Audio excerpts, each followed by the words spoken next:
Olá, pessoal!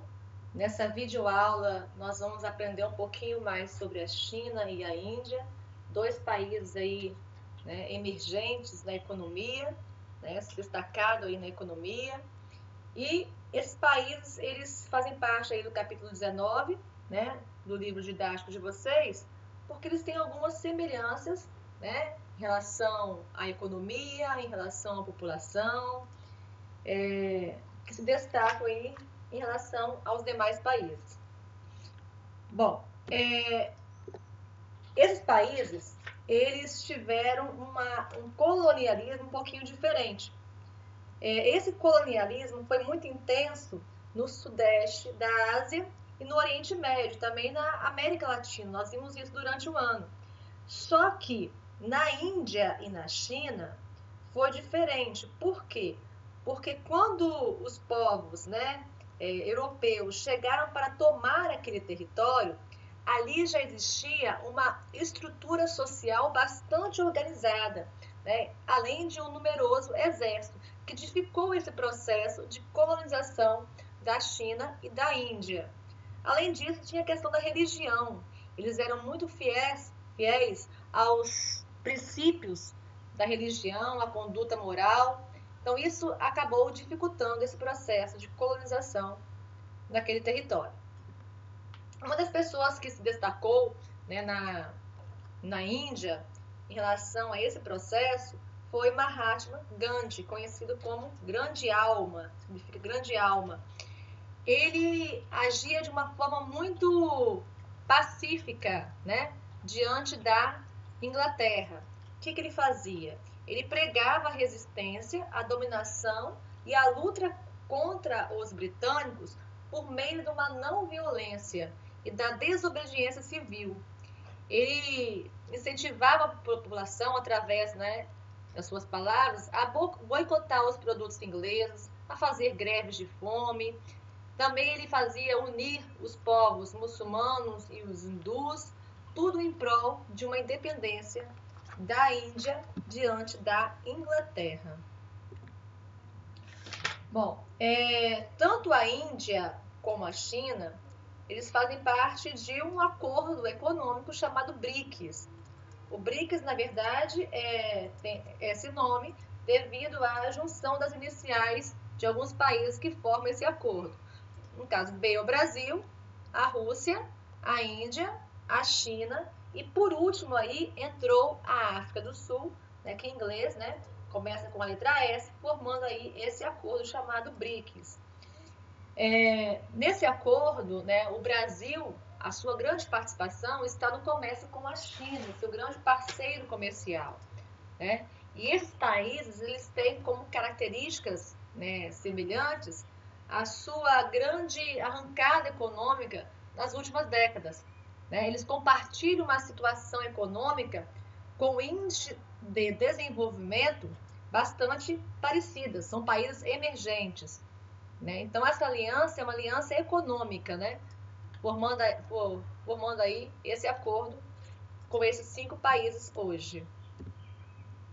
Bom, só que a China nem sempre foi uma grande potência, uma grande nação. Por quê? Em 1949, aconteceu ali uma revolução, né, conhecida como Revolução Socialista, liderada por Mao Tse-tung, essa pessoa aqui da foto abaixo.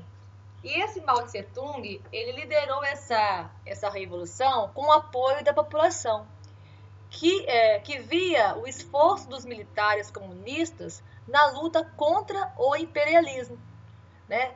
E tinha interesse de devolver à China o seu lugar de grandiosidade, que já foi ocupado no passado. Só que na Revolução, ele, né, após essa Revolução de 49, ele promoveu algumas reformas que aproximaram esse país do sistema socialista. Entre elas está a instalação de um partido único, né, que é o Partido Comunista, que até hoje existe na China.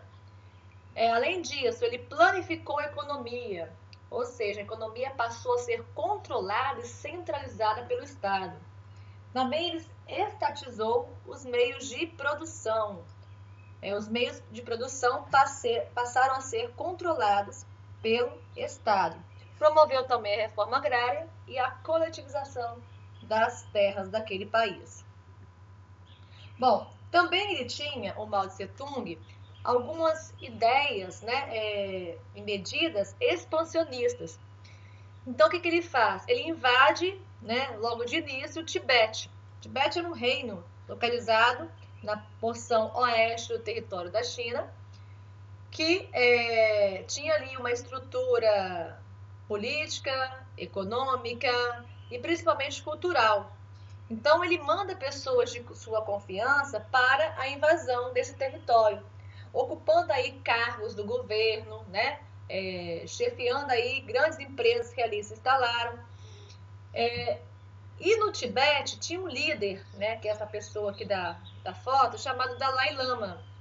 Dalai Lama, ele, após a invasão do Tibete pela China, ele se refugiou na Índia e de lá, ainda mesmo, né, foragido, depois refugiado, ele conseguiu, né, buscar apoio aí da população do Tibete. Hoje o Tibete, ele mantém, embora dominado aí pela China, ele mantém as suas tradições culturais e religiosas, né? O budismo é uma forte religião ali naquele território. Bom, quando Mao Tse-tung morre em 1976, assume Deng Xiaoping. E Deng Xiaoping aproxima a China de um sistema econômico capitalista. Então, ele faz inúmeras reformas a partir já do início da década de 80, dentre as quais nós podemos destacar a questão da maior liberdade para a entrada de capitais e tecnologias modernas estrangeiras.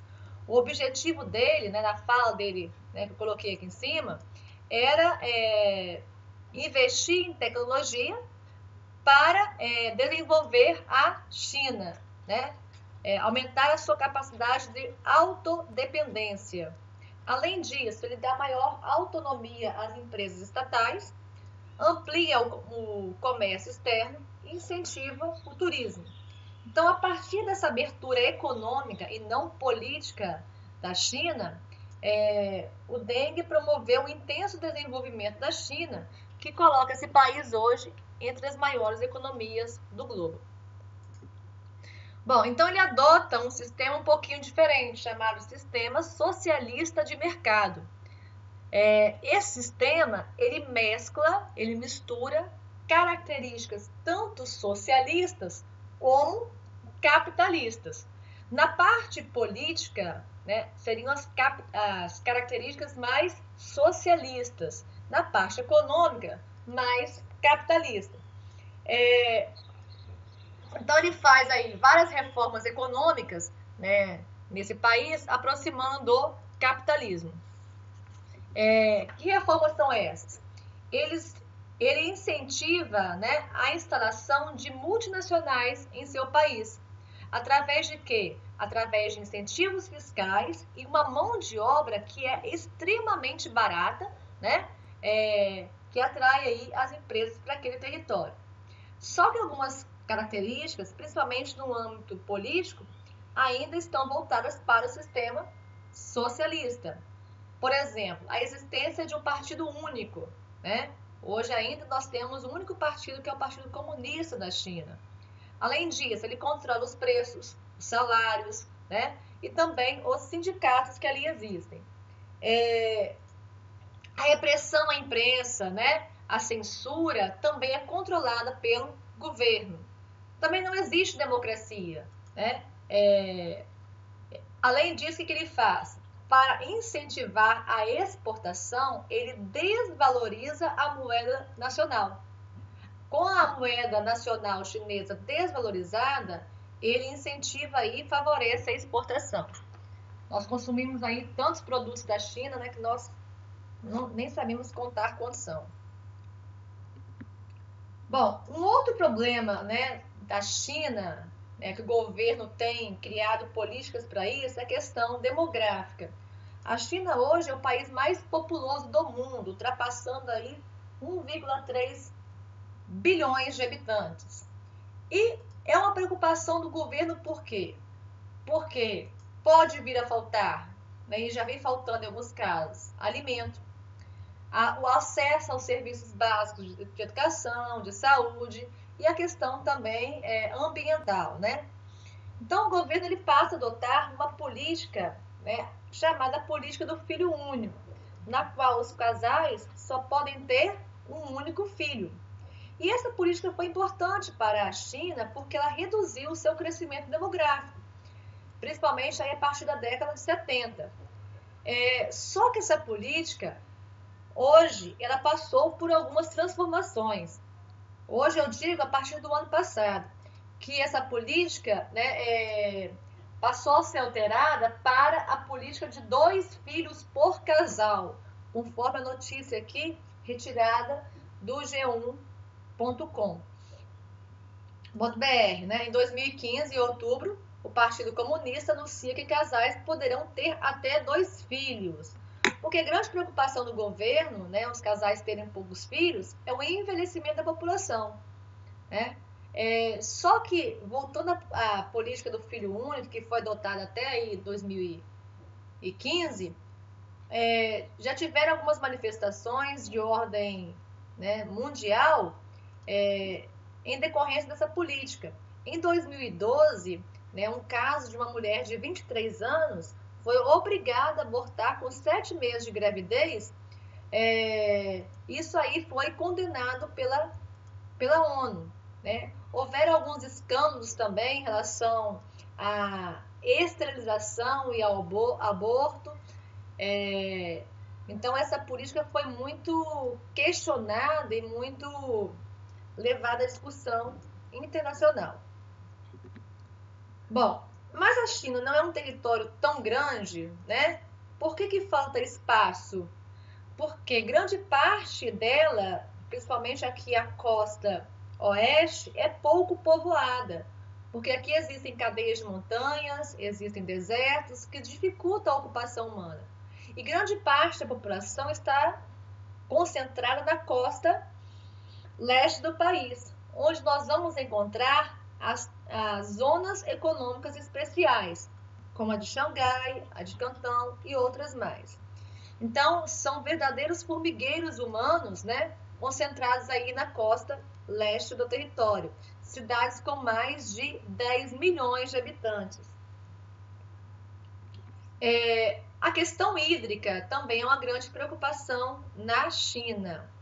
Nós temos aí na China 2 rios que se destacam. Ao sul nós temos o rio Yangtze, e ao norte o rio Yangtze, ou conhecido como Rio Azul e Rio Amarelo. Só que a porção sul, mais ao sul desse país, é uma região bastante chuvosa, que alimenta esse rio Yangtze. E a porção norte, cortada aí pelo rio Yangtze, é bastante árida e semiárida, com a presença inclusive de desertos. Então o governo tem feito uma obra, né, está em construção ainda, que é a transposição do rio Yangtze. Aliás, Yangtze. Esse rio Yangtze, conhecido como Rio Azul, tem uma obra sua de transposição. Muito semelhante ao que ocorre aqui no Brasil com o Rio São Francisco e sua obra de transposição.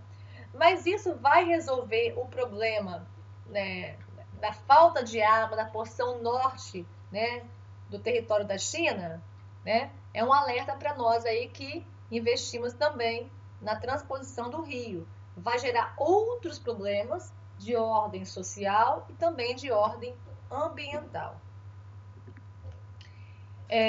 Conforme eu falei, no litoral da costa leste do território chinês, nós vamos encontrar aí as zonas econômicas especiais.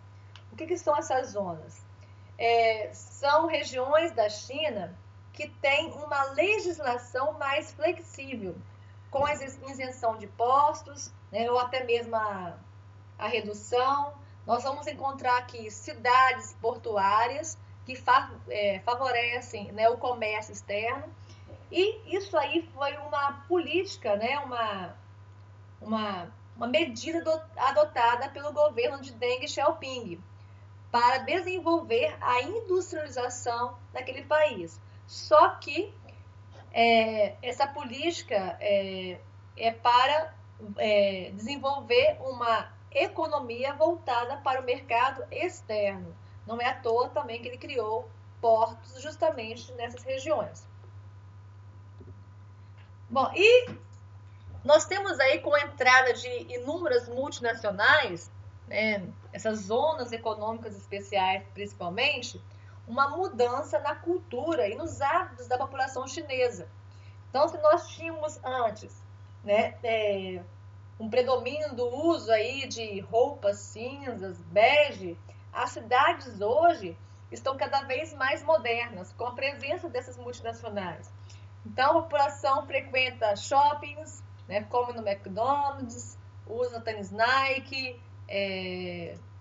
compra o iPhone de última geração. Então, são populações que estão muito mais próximas do sistema capitalista, visando aí o lucro, né? Enfim. Então, esses hábitos têm mudado nos últimos anos da população chinesa, principalmente aquela que vive na zona urbana. Bom, apesar desse crescimento econômico, né, dessa presença de multinacionais no território chinês, nós vamos encontrar ali diversos problemas ambientais, como a falta de água, né, transposição do rio, né, talvez para eles seja uma solução.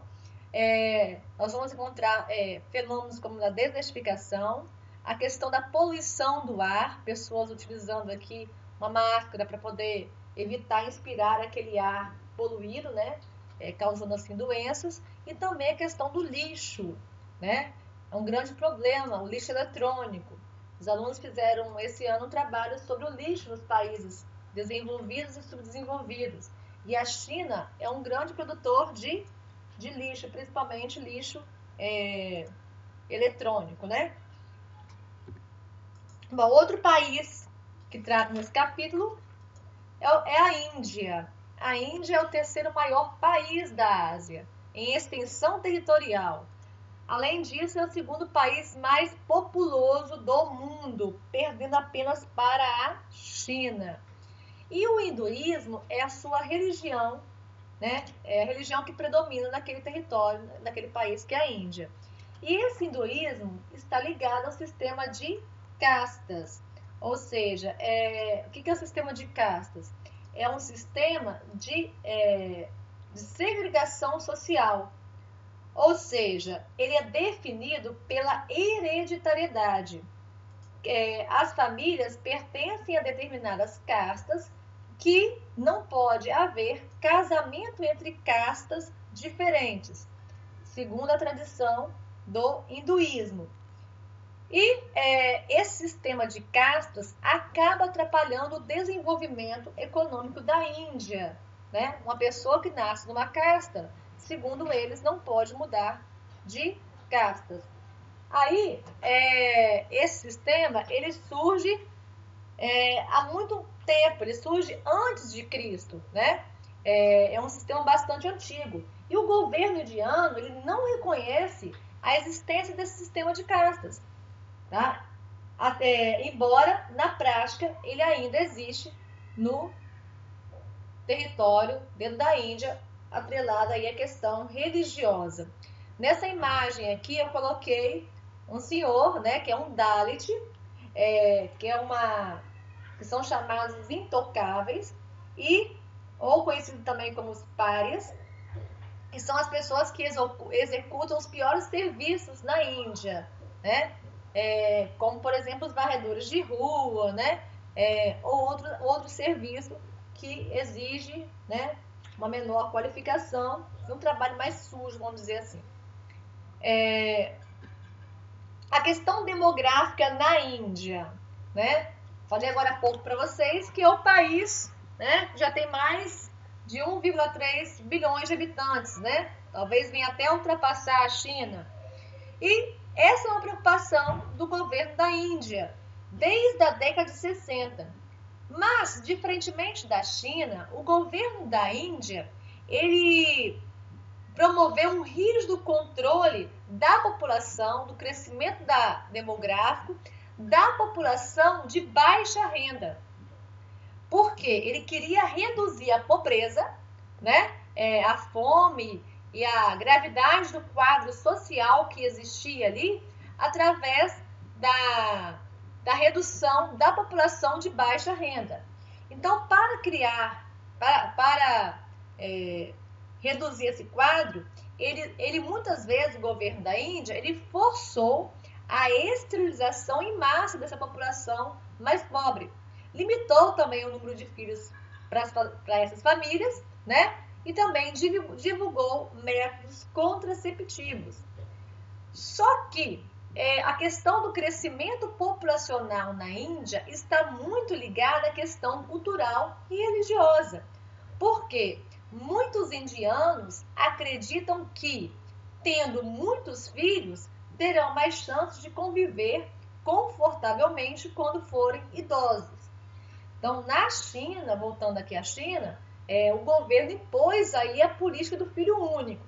E na Índia, o governo, ele impôs esse controle de natalidade através da esterilização forçada, em alguns casos, mas da população de baixa renda, limitando aí o número de filhos por mulher. Mas apesar de ser uma preocupação do governo essa questão, né, do rápido crescimento demográfico, isso é um grande aliado para esses dois países. Porque ter uma grande população significa também, né, várias pessoas querendo trabalhar, ou seja, muita mão de obra. Então, isso aí acaba, né, atraindo empresas multinacionais para esse país. Apesar de que, né, o que dificulta aí na Índia essa questão demográfica é que grande parte da sua população é analfabeta. Então, esse analfabetismo acaba atrapalhando esse desenvolvimento econômico e também a entender os métodos contraceptivos. Então, se o governo faz uma campanha como essa aqui, né? Se grande parte não sabe ler e escrever, são analfabetos, isso aí dificulta, né, o entendimento dessa população justamente mais pobre. Bom, apesar disso, então, a Índia ela tem um crescimento econômico, né, em média de 8% ao ano. E um dos fatores que contribui para esse crescimento é a implantação de grandes multinacionais no país. Só que essa implantação ela não foi uma política adotada pelo governo, vamos dizer assim. Ela foi uma imposição do FMI. Porque a Índia estava passando por um problema de estrutura, né? Falta de estrutura de transporte, de energia, né? Então, esse baixo crescimento econômico levou ao governo pedir ajuda ao FMI, ao Fundo Monetário Internacional. Então, o que aconteceu? Ele pediu ajuda, mas em troca, o FMI ele ajudou desde que a Índia tomasse algumas medidas. Que medidas foram essas? Diminuir o protecionismo, né? E também abrir a sua economia, permitir a entrada aí de multinacionais em seu território. Então, foi isso que a Índia fez. Ela atraiu um investimento estrangeiro, né, para lá, o que, de certa maneira, em alguns aspectos, enfraqueceu a sua economia. Porque muitas empresas indianas, tanto do governo, né, como particulares, foram à falência. Porque acabaram não conseguindo concorrer com as grandes multinacionais que ali se instalaram. Então, apesar disso, né, hoje a Índia cresce em termos econômicos, né? Ou seja, uma economia emergente aí. Bom, o último assunto que, né, trata o livro de vocês é a questão da Caxemira, né? O que é Caxemira? Caxemira é um território, é uma nação localizada na porção norte da Índia, entre o Paquistão e a China. E essa região, né, nessa região vive uma população muçulmana, né? Como nós vimos, grande parte da Índia é hindu. Então você tem um governo hindu comandando um território, né, que é muçulmano. Então existe um conflito aqui étnico e religioso. E a Caxemira, ela tem o desejo, né, ela quer se juntar ao Paquistão, um país vizinho, cuja maioria também é muçulmana, ou se tornar um Estado-nação, um país independente. Mas isso aí é uma questão muito complicada, porque tanto a Índia como o Paquistão são países que investem bastante em armas de destruição em massa, né? Como armas nucleares e bombas atômicas.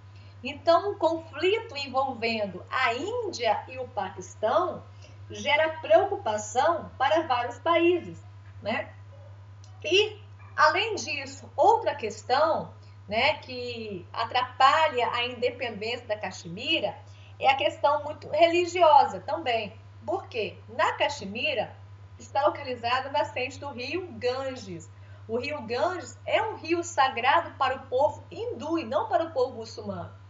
Né? O rio Ganges, as pessoas costumam pegar água, né, para levar a purificação dos pecados daqueles fiéis. E eles acreditam na reencarnação. Então, quando eles morrem, as cinzas, né, do processo de cremação são jogadas no rio Ganges para que a pessoa, né, reencarne em outra coisa boa. Então, eles acreditam que na reencarnação não só em outras pessoas, mas também em animais. Né? Então, dependendo do que você for na vida passada, segundo eles, você vai encarnar em uma coisa boa, uma coisa ruim, um animal bom, um animal ruim. E o que acontece? Então, o rio Ganges, ele é sagrado e nasce aqui, na Caxemira. Então, ter a nascente de um rio, né, principalmente um rio sagrado, é importante para a Índia. Né? Apesar de ser um rio sagrado, o que chama atenção é o que é um rio bastante poluído. Neles são jogados, né, esgotos, rejeitos industriais e também as cinzas das pessoas, né, que são cremadas. Né? Eles acreditam que a pessoa vai ter uma vida melhor. Inclusive, algumas imagens, cheguei a pegar uma vez, mostra algum até cadáver boiando no rio Ganges. Só que, por que acontece isso? As famílias que não têm condições de fazer um processo de cremação jogam o corpo inteiro naquele rio, e até mesmo poluindo. Além disso, do rio também é importante para a atividade agrícola, né, na Índia. A agricultura ali é bem forte na Índia, então ele também é importante para a atividade agrícola. Lendo o regime de monções, durante o verão, esse rio transborda, né, carregando sedimentos e matéria orgânica que vão fertilizar o solo. Então ficou por aí, né, a nossa aula, que fala sobre a China e a Índia. Eu espero que vocês tenham gostado e boa prova!